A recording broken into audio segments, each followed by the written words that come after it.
5 fakta menarik Al-Quran dan sains.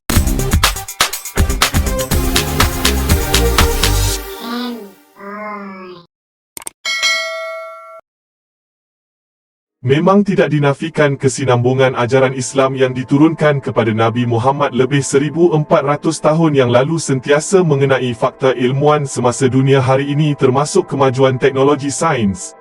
Ramai saintis terpegun dengan ketepatan Al-Quran dalam mencatatkan fakta sains walaupun ia adalah kalam yang dilihat terasing daripada teknologi sains ketika itu. Berikut adalah beberapa fakta yang diperakui bertepatan dengan ilmu sains yang terkandung dalam Al-Quran.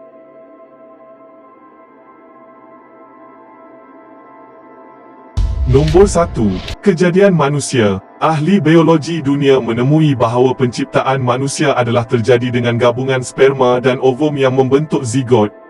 Penemuan ini adalah hasil kajian yang dibuat oleh ilmuwan barat pada tahun 1940. Proses ini diterangkan dengan jelas oleh Al-Quran dalam surah Al-Mu'minun ayat 12 hingga 14 yang berbunyi, "Lalu kami menciptakan anak keturunannya berkembang biak dari air mani yang tersimpan kokoh dalam rahim hingga waktu kelahirannya. Kemudian kami jadikan saripati itu air mani yang disimpan dalam tempat yang kukuh iaitu rahim dalam perut perempuan."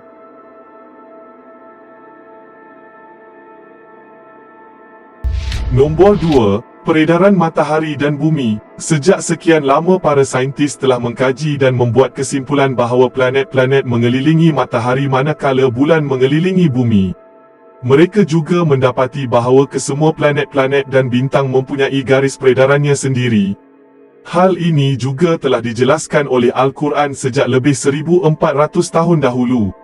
Dan dialah Tuhan yang telah menjadikan malam dan siang, serta matahari dan bulan, tiap-tiap satunya beredar terapung-apung di tempat edaran masing-masing di angkasa lepas. Surah Al-Anbiya ayat 33, dan matahari berjalan di tempat peredarannya. Demikianlah ketetapan yang maha perkasa lagi maha mengetahui. Surah Yasin ayat 38.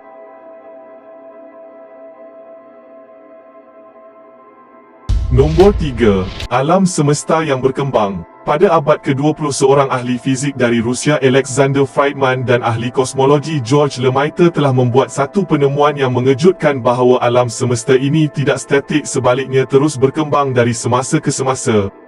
Ini juga telah dinyatakan oleh Al-Quran dalam surah Ad-Dariyat ayat ke-47, "Dan langit itu kami bangunkan dengan kekuasaan kami dan sesungguhnya kami benar-benar meluaskannya."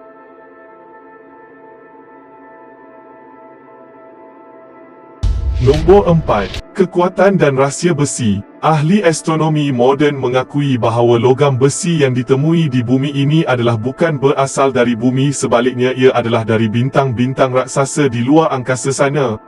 Al-Quran menerangkannya dalam surah Al-Hadid ayat 25, "Dan kami menurunkan besi yang padanya terdapat kekuatan yang hebat dan pelbagai manfaat bagi manusia."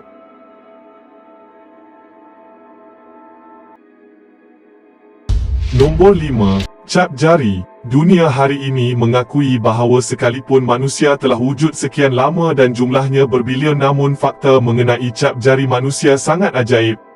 Al-Quran bukanlah buku sains, namun ia telah dinyatakan mengenainya sejak sekian lama dalam surah Al-Qiyamah ayat 3 hingga 4. Patutkah manusia menyangka bahawa kami tidak akan dapat mengumpulkan tulang-tulangnya dan menghidupkannya semula? Bukan sebagaimana yang disangka itu, bahkan kami berkuasa menyusun dengan sempurnanya segala tulang jarinya, tulang yang lebih halus dari yang lain. Itulah tadi 5 fakta menarik Al-Quran dan sains. Semoga video ini memberikan sedikit ilmu pengetahuan kepada korang. Sampai bertemu lagi di next video.